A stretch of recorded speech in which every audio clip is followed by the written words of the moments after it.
Özüm üçün boksa katışsam bolobу dedi. Себеби өзүң үчүн боксқа катышпай кантип бири-бирин муштабай үйрөнө албайсың да. Өзүң үчүн катышып атсаң деле спаррингке чыгасың, башка болосуң, бетине урасың. Ичине ура турган болсоң боксер болбойсуң. Демек, шариатка ылайык келген спортко барыш керек. Дзюдого барыңыз, айкидого барыңыз, күрөшкө барса дагы болот. Эркин күрөш же болбосо греко-римский күрөш боюнча. Бирок проблема күрөштө баягы кийимдер бир аз немерек да. Мен жигиттер менен отуруп сүйлөшүп калдык да бир жерде. Канатбек Алиев, бир жоламандар менен отуруп сүйлөшүп калып айттым да, мындай бир лосина кийип алсаңар болобу? Тизени кичине жаба турган болуп.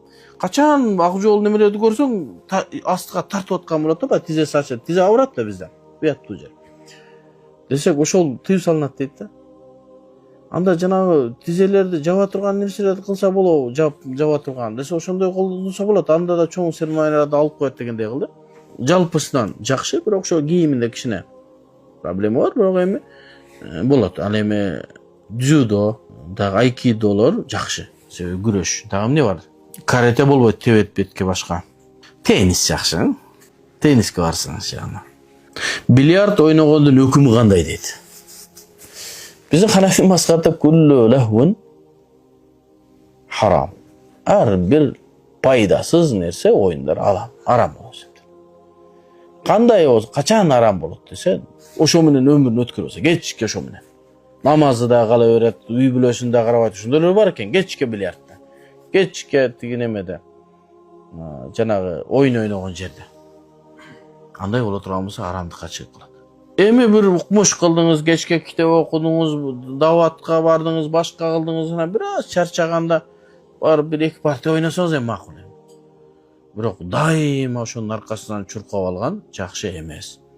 Убактыңызга көңүл буруңуз. Бирок ошол эле мезгилде эс алуунун да бир жолун табыңыз, жакшыраак эс алуунун жолуна. Мени 5-6 бала сабап кетти дейт. Милицияга арыз жазгам. Азыр арызыңды кайра ал. Жакында үйлөнөт элем деп суранып жатат. Мурун да милицияга түшүптүр. Эмне кылсам болот? Эми мусулман бир туугандар менен эми жаш мезгилде кичине урушуп талашып турабыз. Эмне кылабыз аны? Кечирип койсоңуз жакшы болот. Эми аны камап тоюнан калтырып ит кылбаңыз эми. Экинчи неме кылбайм деп кечирим суратып, эгерде сизге бир зыян келтирген болсо, ошо зыяндарды төлөттүрүп, анан кичине тарбиясын берип, анан арызыңызды алып койсоңуз жакшы болот эми. Касташып, душмандашкан жакшы эмес. Аллах алам.